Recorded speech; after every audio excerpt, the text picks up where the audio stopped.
자, 그 다음에는 이제 도시개발법을 보겠습니다. 도시개발법. 도시개발법에서 우선 도시개발사업이라는 게 나오죠.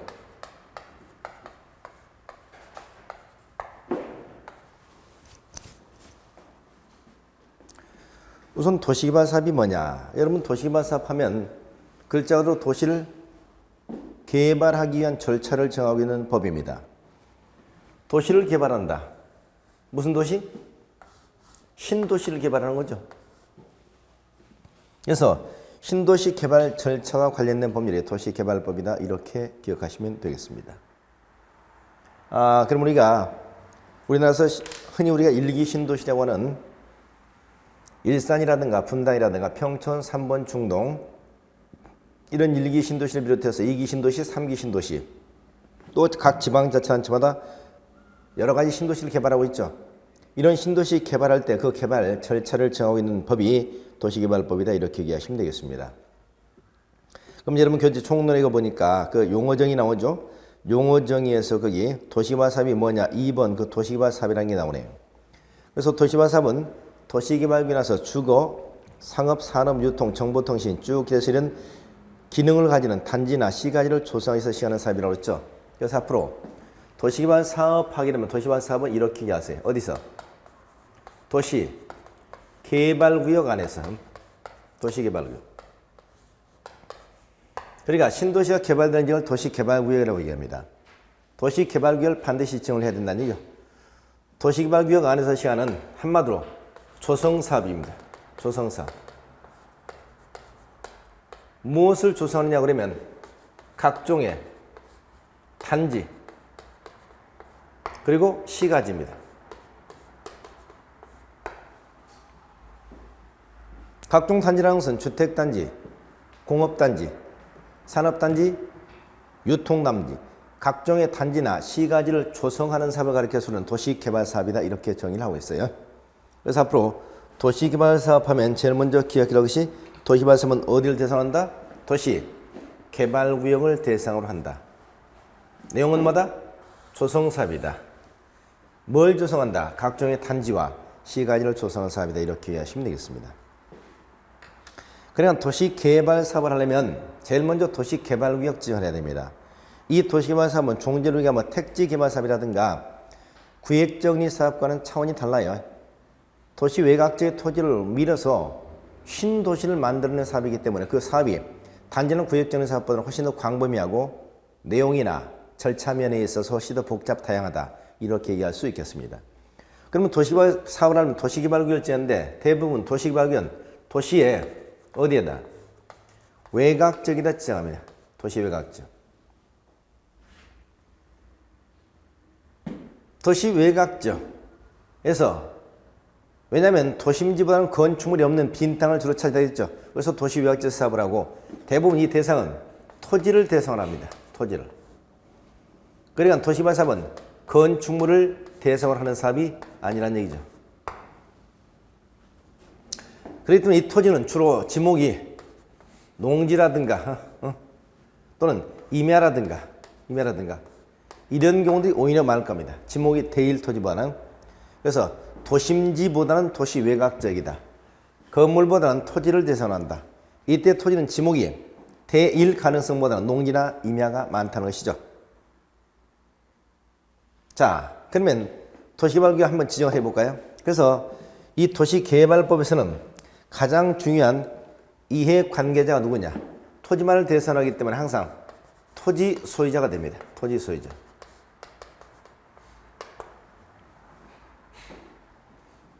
그래서 도시개발법에서는 건축물 소유자가 나오지 않습니다. 그래서 도시 외곽지에서 토지를 대상으로 사업을 한다는 걸 기억하세요. 우선 그 취지를 보면 먼저 도시개발구역 한번 지정해보죠.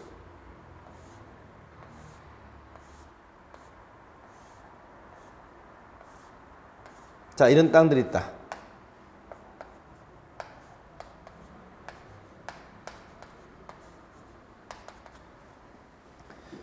구역이 엉망인 농림지역에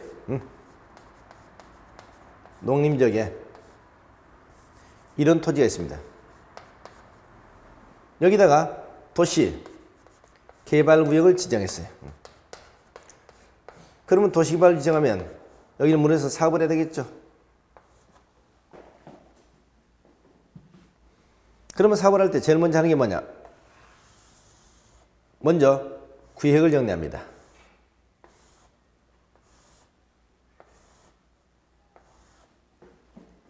이렇게 구획을 정리해요. 제일 먼저 하는 것이 구획을 정리하고, 그 다음에 여기다 공공시설도 설치하겠죠. 학교를 건설하고, 도를 건설하고, 공공시설, 공원을 조성하고, 그리고 이 땅을, 남는 땅을 어떻게 처분할 것이냐에 따라서 사업시행 방법이, 사업시행 방식이 크게 세 가지 방식이 있습니다. 하나, 둘, 셋. 첫째, 수용 방식입니다. 수용 방식. 두 번째 무슨 방식이냐? 환지 방식입니다. 세 번째는 무슨 방식? 혼용 방식입니다. 혼용 방식. 우선 수용 방식이다 하는 것은 뭐냐? 사업시행자 이 토지를 일괄 수용을 해요. 수용을 해서 이렇게 구획 정리하고 공공시설 설치하고 남는 땅은 일반인에게 분양하는 방식이죠. 일반 분양해서 하는 방식. 이걸 갖다 수용 방식이라고 얘기합니다. 수용 방식이면 사업이 신속합니다. 다툼의 소지가 적어요.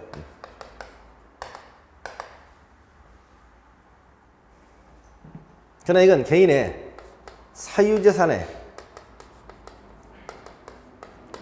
침해라고 하는 논란을 가져옵니다. 왜냐? 내가 떠나지 않는데도 불구하고, 원하지 않는데도 불구하고 이걸 떠나야 되고, 또 여기 상상 어땠어요? 가장 큰 문제는 여기서 엄청난 보상금 문제를 어떻게 조달할 것이냐 하는 겁니다. 보상금. 이게 수용 방식이에요. 그래서 수용 방식은 보상 능력이 뛰어난 행정청, 행정청이라든가 또는 공사가 사업을 하는 것이 바람직하겠다는 거죠. 반면에 수용방식 하다 보면 원하는 사람들이 떠나지 않아야 되고 보상금에 문제가 많다라고 이야기하기 때문에, 그래서 나오는 방식은 환지 방식입니다. 환지 방식이 뭐냐? 이걸 전부 다 구획정리 해가지고 이 땅을 돌려주는 거예요. 돌려줘. 자, 여기 A에 네가 땅을 가지고 있었다. B가 가지고 있었다. 그러면 사업이 끝나고 가급적이면 같은 위치다. A, 또 뭐 B, 뭐 C, D, 이런 식으로 토지를 갖다 돌려주는 겁니다. 주대에 뭘 적용하느냐? 소위 감보율이라는 것을 적용해요. 감보율. 감보율 다른 말로 토지 부담률이라고도 합니다. 토지 부담률. 이건 A가 여기에 500제곱미터의 토지를 가지고 있었다. 그러면 사업이 끝나면 A에게 500제곱미터 토지를 그대로 주는 게 아닙니다. 어떻게 준다? 감보율 토지 부담률을 적용한다고요. 감보율 토지 부담률은 뭐냐? 사업을 시행하는 과정에서 각종 공공시설을 설치하면서 토지 면적이 줄어들게 되죠. 그 줄어드는 비율을 말합니다. 감보율은 통상 50% 정도를 예상하시면 돼요. 그럼 A는 땅을 얼마나? 250제곱미터 토지를 받게 된다는 얘기죠.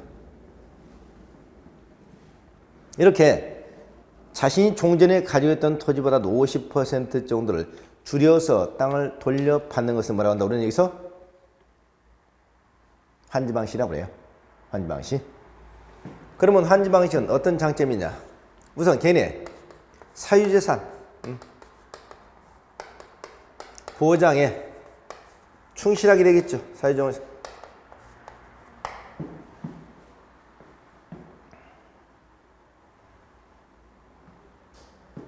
두 번째, 그러나 사업이 지연됩니다. 다툼이 많아요. 왜? 저들이 떠나지 않고 그 자리에 남아서 감나라 밤나라 사사건건 찾고 하기 때문에 다툼의 소지가 많을 수밖에 없죠. 그래서 여기서는 가장 중요한 것이 어떻게 하면 다툼을 없애냐 하는 겁니다. 또 여기는 가장 문제가 뭐냐? 사업 시행 비용이 문제가 되면 비용이. 왜냐하면 이 사업은 주로 누가 하냐면 토지 소유자들 사업을 시행하든가 그들이 조합을 결성해서 사업을 시행할 때 보통 환지 방식으로 하거든요. 토지산업 조합.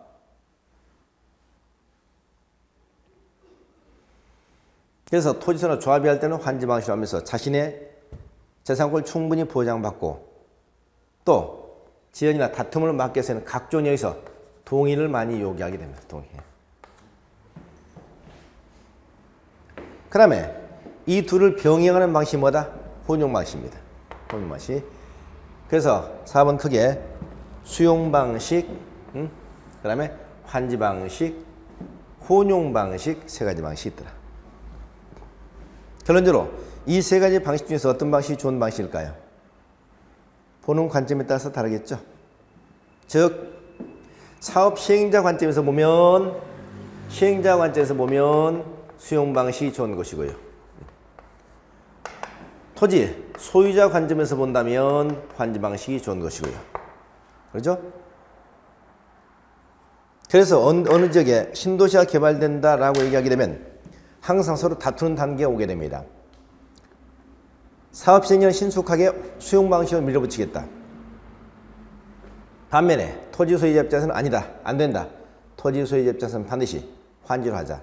이렇게 해서 다투고 싸우는 단계가 오게 돼요.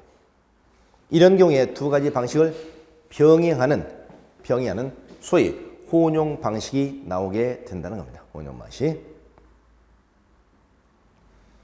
그러나 이제 우리나라에서 신도시가 개발될 때 대부분 우리나라에서는 수용 방식을 많이 하게 됩니다. 수용 방식. 자, 이렇게 해서 사업의 개요를 말씀드렸습니다. 이렇게 해서 이 사업이 끝나면은 여기는 이제 뭐가 되냐? 도심지로 바뀌게 돼요. 도심지. 그럼 여기는 이제 뭐가 존재합니까? 여기는 우리가 토지하고 그 다음에 건축물이 존재하게 되죠. 토지와 건물이 존재하게 됩니다. 이때 토지도 지목이 이제 주로 뭐로 바뀌냐? 지목이 대로 바뀌는 것이고 건물이 존재하게 된다 이 말이죠. 건물. 그러면 이 사업을 다시 한번 밀어서 사업을 하겠다.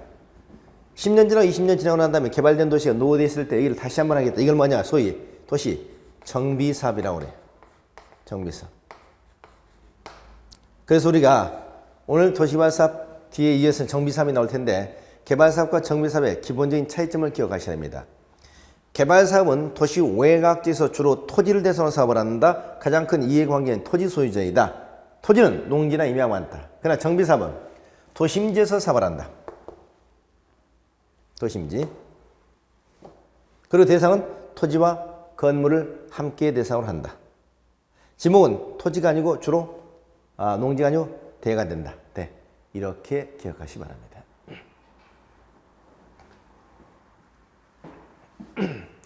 자, 이렇게 해서 우리가 도시 개발사업의 개요를 살펴봤습니다.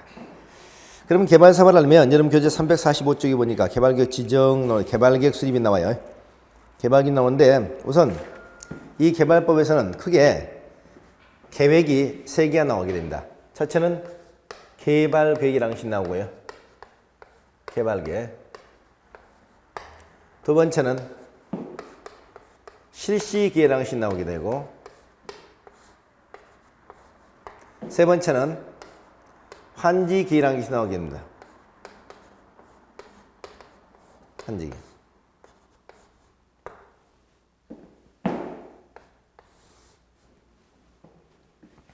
우선 이 개요를 간단히 말씀드리면 개발계획은 개발구역을 지정하는 지정권자, 개발구역을 지정하는 지정권자가 수립을 해요. 지정권자가. 이건 이번에 신도시를 어떻게 개발했던 전반적인 청사진이 되는 계획입니다. 청사진. 실시계획은 사업 시행자가 수립해요.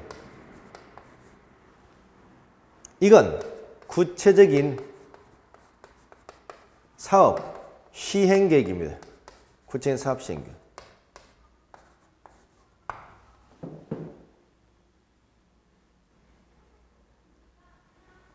그럼 환지계획. 환지계획은 역시 사업 시행자 수립하게 됩니다. 이건 무슨 방식에서만? 환지 방식에서만 나오는 거예요. 환지 방식. 그래서 수용 방식에서 나오지 않는다고요. 이건 약속입니다. 무슨 약속?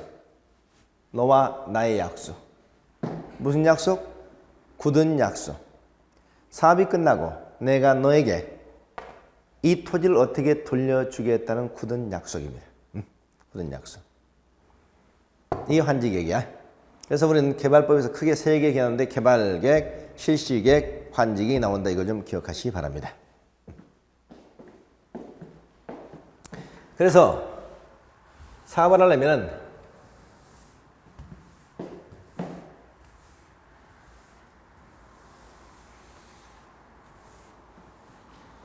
이제 제일 먼저 개발구역 지정을 해야 돼요. 개발구역 지정. 근데 여러분 교재 349제 개발구역 수립, 개발구역 뭐 동의, 개발 쭉 나오는데 그 내용이 여기 있으면 구체적으로 보실 필요는 없을 것 같아요. 보실 필요는 없을 것 같고.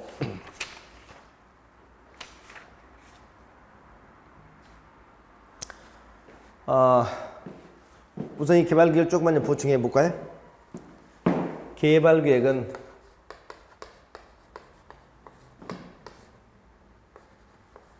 첫째, 누가 수립한다? 개발계획 지정권자 수립한다. 지정권자. 두 번째, 이건 뭐다? 개발사업 전반에서 청사진이다. 세 번째, 수립 시기입니다. 개발구역 언제 수립하느냐? 수립 시기는 원칙은 개발구역을 지정하고 이럴 때 개발구역 지정하기 전에 수립합니다. 개발구역 지정하기 전에. 그런데 예외적으로는 개발구역 지정 후에 수립하는 경우도 있어요. 이건 어디까지나 예외입니다. 후. 전, 후. 그러니까 말이죠. 이 개발계획 수립하게 되면 개발사업 전반의 청사지인데 저 개발계획 수립하는 과정에서 어디에 신도시가 들어선다 소문이 나요. 소문이 나게 되면 그 기간 동안에 많은 투기꾼들이 몰려들거든요. 투기꾼들이 몰려들어가지고 이미 집값을, 땅값을 부추겨 놓습니다. 그럼 나중에 사업을 하려면 여러 가지 부담스럽거든요. 그런 경우에는 개발구역을 지정한 후에 개발계획을 나중에 수립하게 됩니다. 그래서 개발구역 지정 후에 수립하는 경우도 있다는 얘기죠. 그 다음에 개발구역 수립할 때 동의를 받는 경우가 있습니다. 동의. 동의는 무슨 방식일 때만? 바로 환지 방식일 때만 그렇습니다. 환지 방식일 때만 동의를 받아요. 그러니까 수용 방식에서는 동의를 받지 않는다는 겁니다. 환지 방식에서만 동의를 받는다. 개발사업은, 개발계획은 무슨 계획이 부합해야 되느냐? 개발계획은 광역 또는 도시, 군, 기본계획 있죠? 기본계획.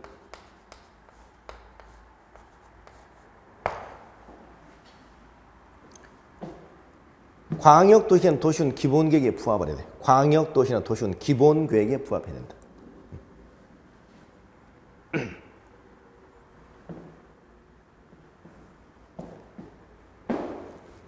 자, 그 다음에 6번째 보면 소위 복합기능이라는 얘기 나오는데 복합기능 면적이 330만 제곱미터 이상일 때입니다. 면적이 330만 제곱미터 그러면 330은 100만 평이에요. 그 규모가 100만 평 이상일 때는 100만 평 이상일 때는 그 도시가 소위 자족도시가 되게 된다는 얘기죠. 자족도시. 다시 말해서 우리가 신도시를 얘기할 때 적어도 면적이 100만 평이 넘으면 보통 신도시라는 표현을 쓰게 됩니다. 그래서 100만 평이 넘으면은 그 도시가 인근 도시의 일종의 베드타운화 돼서는 안 된다는 겁니다. 그 도시가 주거, 교육, 상업, 업무, 위락, 이런 모든 기능을 복합적으로 가지는 복합도시가 될 수 있도록 계획을 그렇게 수립해야 된다 이런 의미입니다. 이걸 복합 기능을 갖는 도시, 복합 기능을 갖는 도시라고 표현을 합니다. 자, 이렇게 해서 우리가 도시가 복합 기능을 갖는 도시가 될수록 계획을 수립한다. 이게 개발계획이 되겠습니다. 자, 개발계획 간단하게 이 정도만 기억하시고요. 그 다음에 이제 우리가 개발구역 지정입니다. 개발구역은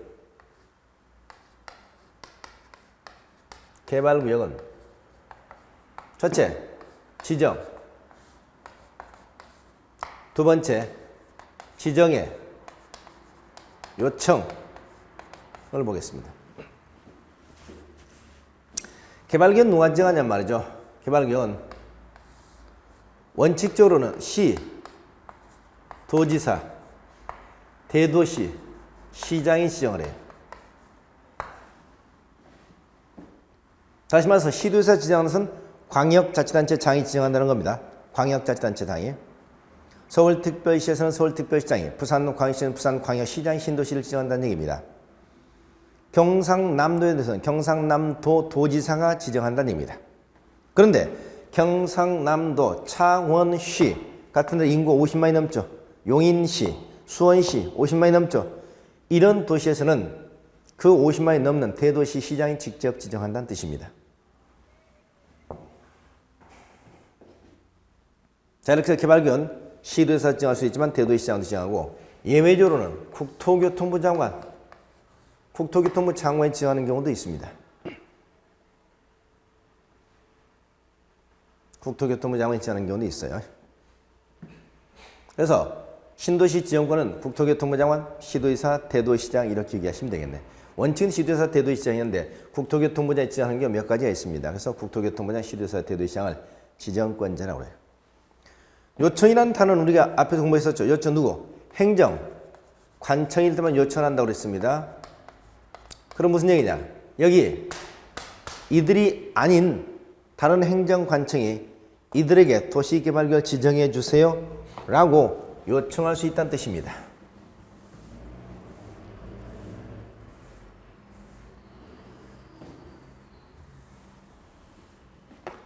그 요청을 누가 하느냐? 먼저 국토교통부 장관에게 요청할 수 있는 사람이 있습니다. 누구? 첫째, 관계, 중앙, 행정기관의 장. 관계 중앙 행정기관의 장은 국토교통부 장관의 지정을 요청할 수 있습니다. 자, 앞에서 공부했죠? 관계면 그 업무와 관련되어진 이란 뜻이고 중앙이면 최고 행정관청을 말하죠. 다시 말해서 환경과 관련해서 관계 중앙 행정기관은 환경부 장관이겠죠. 그럼 환경부 장관이 누구한테? 국토교통부 장관에게 하남시 인근 지역에다 환경, 생태 도시를 하나 조성합시다라고 요청할 수 있다는 얘기죠. 문화체육관광부 장관이 누구에게? 국토교통부 장관에게 여기는 관광도시를 하나 지정합시다 할 수 있다는 얘기죠. 그럼 두 번째 누구? 시도지사, 대도시장이 지정한다면 결국 행정관청 중에서 누구는 지정을 못한다는 의미입니까? 대도시장을 제외한 시장 있죠. 시장. 대도시 시장을 제외한 시장하고 그 다음 누구? 군수하고 구청장이 있죠. 이들은 지정을 못하잖아요. 다시 말해서 서울특별시 노원구청장은 지정을 못합니다. 그럼 노원구청장은 또 누구? 경기도 양평군수. 또 누구? 구리시장, 의정부시장 이런 사람 지정을 못한다는 얘기죠. 그들은 누구한테? 시, 도지사에게 지정을 요청할 수 있다는 얘기입니다. 누구에게? 구청장은 특별시장 황시장한테, 군수는 도지사한테, 시장은 도지사한테 요청할 수 있다는 얘기입니다. 이게 지정의 요청이 되겠습니다. 지정의 요청. 그래서 오늘 여기까지 일단 여기까지만 지정하고 지정 요청까지만 기억하겠습니다. 그래서 지정권은 국장, 시도지사, 대도시장. 그 다음에 지정 요청은 행정관청이다. 관계중앙행정기관은 국장한테, 또 시장, 우수구청장, 시도지사한테 지정을 요청할 수 있다 기억하시고, 지정의 제한이라는 제도가 나옵니다만 제한은 여기서 오늘은 아직 보지 않겠습니다. 자, 그러면 개발구역이 지정되면 개발구역 지정의 효과입니다. 개발구역 지정은 어떤 법 중에 하나냐? 첫째 두 가지 효과가 있는데요. 첫째는 일정 사항이 간주가 됩니다. 뭐가 간주되냐? 그 지역은 첫째 자동적으로 도시지역이 됩니다. 두 번째 거기는 지구 단위 계획구역이 됩니다. 두 번째 여기서 일정한 개발 행위는 앞으로 허가를 받도록 되어 있습니다. 그래서 개발법상 개발 허가입니다. 자, 무슨 얘기냐? 여기가 농림지역이었습니다. 농림지역. 여기에 도시개발구역을 지정했죠.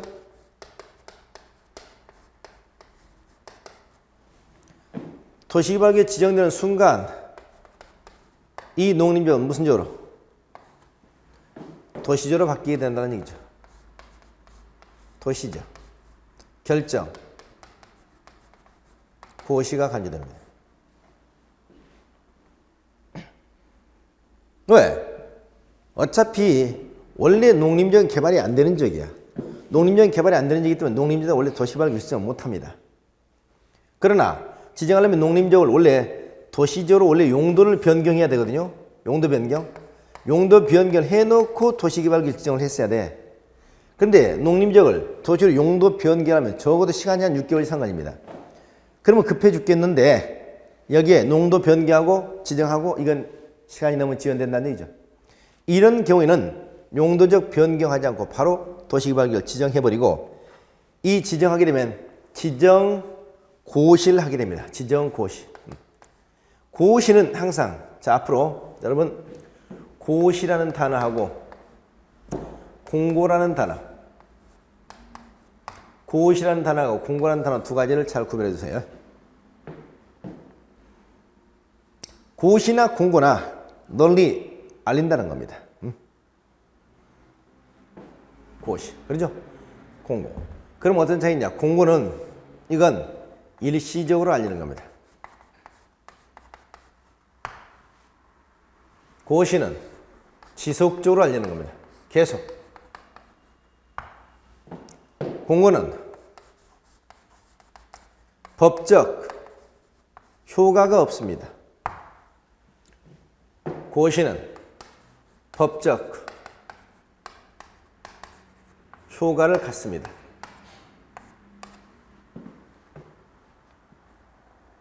법적 효과를 가지. 자, 이게 고시하고 공고하고 차이점입니다. 고시하고 공고의 차이점.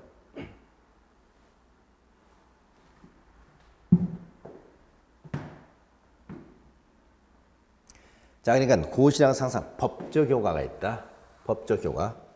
공고는 법적 효과가 없다. 하는 게 차이점이에요. 그럼 여기서 지정고시는 법적 효과가 있잖아요. 그 법적 효과 첫째 도시적 결정을 시작하면 된다는 얘기죠. 그래서 개발구역 지정하는 순간 그 지역은 자동으로 도시가 되고 두 번째 이게 뭐가? 지구, 단위, 계획구역이 간주됩니다. 신도시가 개발되면 개발되는 신도시는 어떻습니까? 가장 체계적으로 개발이 돼야 되지 않겠습니까? 그래서 신도시가 개발되는 지역은 당연하게 지구 단위 계획구역으로 결정시가 간주가 되게 됩니다. 간주. 그래서 도시개발구역은 언제나 도시지역이 된다. 두 번째 도시개발구역은 지구 단위 계획구역이 된다. 그러니까 도시개발구역 내에 땅의 투자 가치는 굉장히 높겠죠. 도시개발구역 내에 토지가 이게 경매 물건으로 나왔다. 그럼 어떻습니까? 이 지역은 농림지역이지만 뭐로 바뀐다?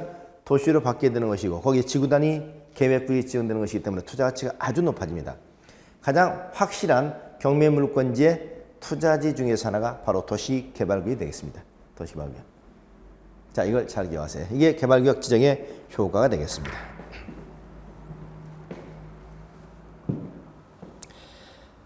그 다음에 또 하나는 여기에 이제 개발구역이 지정되면 이 개발구역 내에 갑, 을, 병들이 있죠. 그러면 이들은 기분이 어떨까요? 개발구역이 지정되면. 개발구역이 지정되면 그들은 기분이 좋아지겠죠. 왜 기분이 좋아지느냐? 수용 방법으로 사업을 시행한다면 이들은 이 토지가 앞으로 수용이 될 겁니다. 수용이 되면 이들에게 어떤 혜택들이 주어지는가 볼까요? 이들의 혜택. 첫째는 어때요? 토지에서는 보상금이 나오겠죠? 보상금이 나오게 됩니다.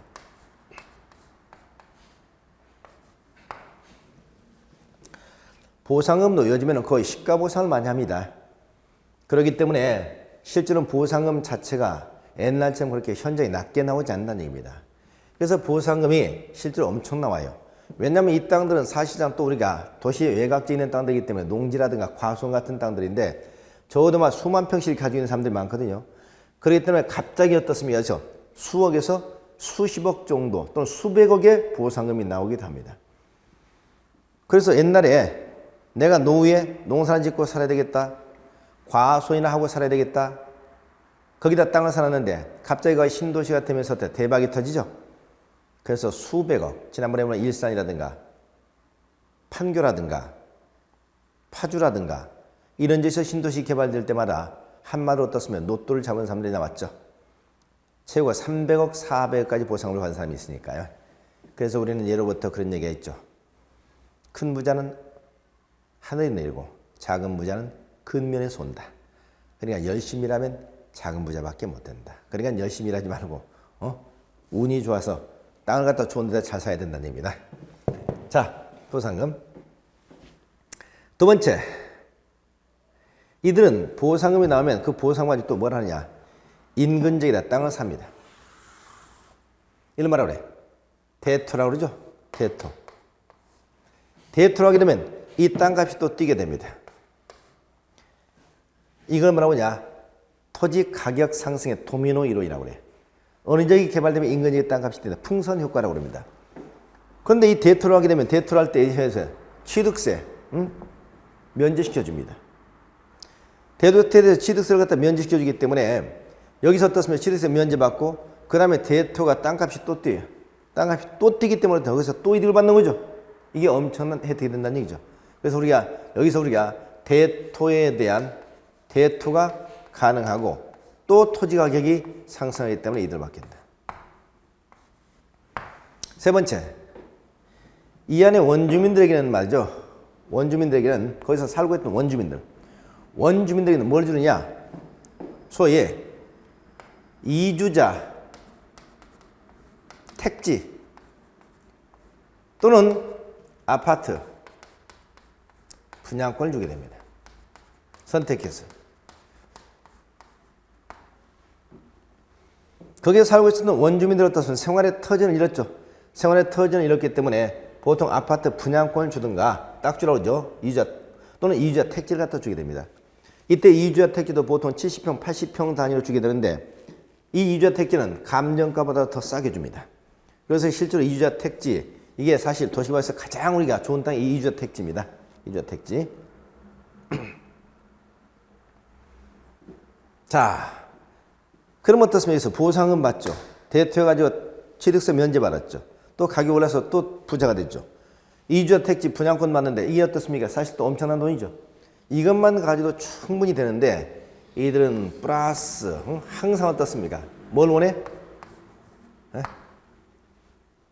소위 투기를 하고 싶어 한다고. 투기를 해서 이 안에서 어떻게 하면 보상을 한 푼이라도 더 받아볼 것인가 이런 욕심들을 내게 됩니다. 그래서 이들이 대표적으로 뭘 하느냐? 여기다 가서 밤새 건물을 하나 지어버리는 거죠. 밤새 뭘 한다?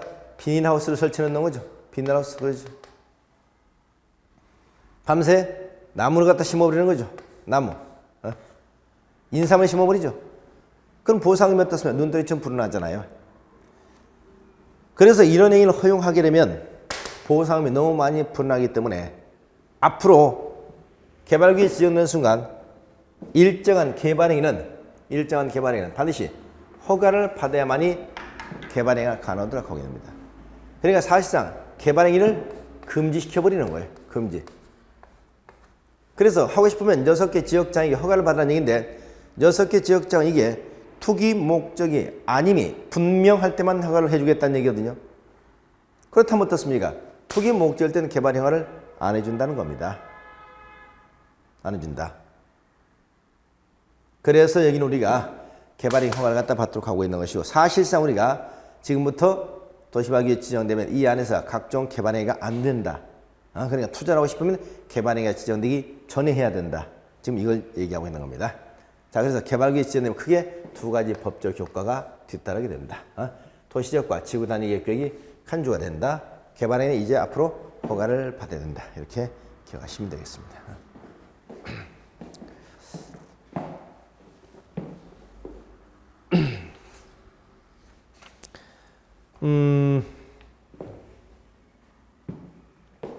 그 다음에 우리가 뭐 개발구역이 지정됐다가 일정한 기간 개발기 자동적 해제가 간주되는 경우도 나옵니다. 해제 간주. 뭐 이런 것들이에요.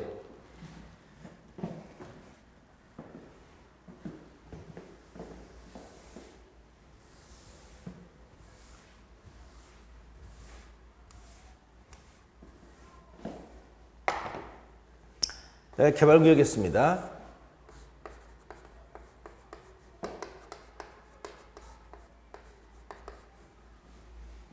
그럼 1차적으로 제일 먼저 개발구역 지정하기 전에 개발계획이라는 수립했었죠, 아까? 개발계획을 수립하게 됩니다. 그리고 개발구역을 지정합니다. 개발구역 지정해야 돼요. 개발 지정하고 난 다음에 사업 시행자를 지정해 줍니다. 그러면 시행자는 뭐 되냐? 어떻게 사업을 하겠다는 실시 계획, 실시 계획을 수립해 가지고 사업을 어떻게 하겠다는 것을 인가 신청하도록 되어 있어요. 인가 신청. 누가 누구에게? 사업 시행자가 누구에게? 지정권자에게, 개발구역 지정권자에게 어떻게 하겠다는 거죠? 그런데 그걸 몇 년이나 되냐? 3년 이내 해야 됩니다. 언제부터? 개발구역이 지정된 날부터 3년 이내 실시 인가 신청을 해야 된다고요. 그런데 개발구역 지정이 되고 3년 이내 실시 인가 신청을 하지 않았다.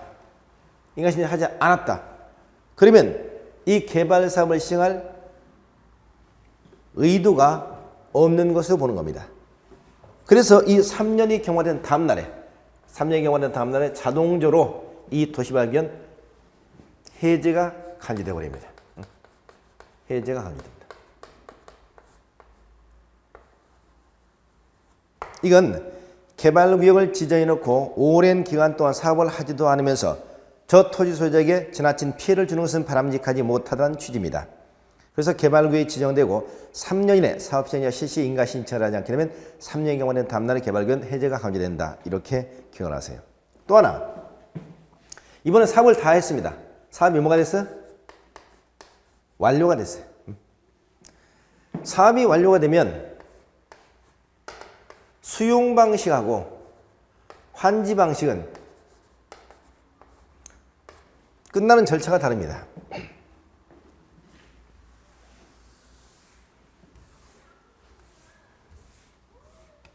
수용 방식은 공사 끝나면 공사 끝났다, 완료, 공고라는 걸 합니다. 공사를 끝났다. 환지 방식은 공사료 공고하고 하나가 더 있습니다.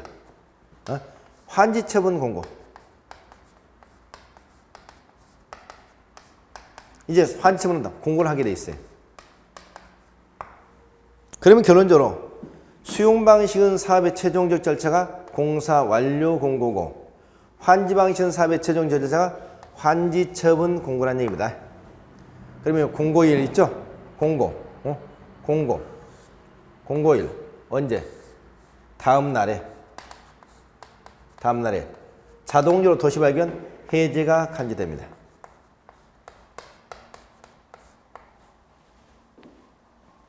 왜? 여기 일단 사업이 다 끝났어요. 끝났다고요. 사업이 끝났기 때문에 사업이 끝났다고 공사료 공고, 환점 공고를 하면 이제 더 이상 할 일이 없으니까, 소정의 목적을 달성했으니까 그 다음날 자동적으로 해제가 간주되는 겁니다. 그래서 도시개발법 구역은 공사료 수용방식일 때 공사료 공고일 다음날, 환지방식일 공사일 환점 공고일 다음날 해제가 간주된다. 이렇게 보세요. 근데 다만 이 경우하고 이 경우는 좀 다릅니다. 이 이 경우는 사업을 시행하지 못하는 경우죠. 미시행된 경우고, 이건 사업이 어때요? 완료된 경우잖아요. 여기는 사업을 해보지도 못하고 해제가 간주되는 경우고, 여기는 사업이 끝났기 때문에 해제가 간주되는 경우. 그 차이점이 뭐냐? 여기는 미시행된 경우는 이건 종전으로 환원돼야 됩니다. 예를 들면 아까 뭐야? 용도지역 있잖아요. 용도지역. 또 폐지된 걸로 봅니다. 뭐가? 지구단위 기업계획 있잖아요.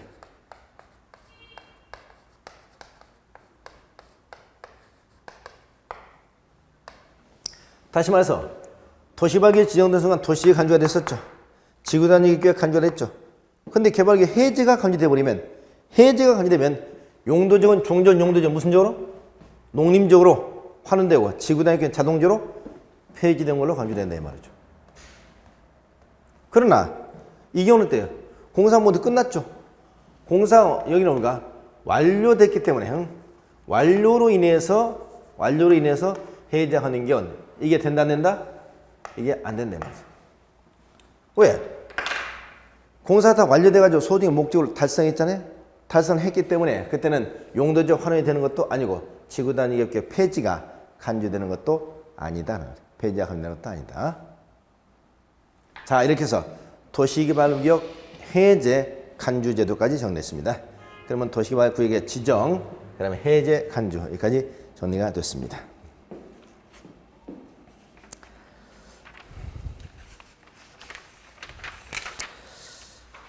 자, 그럼 오늘 여기까지 하도록 할까요?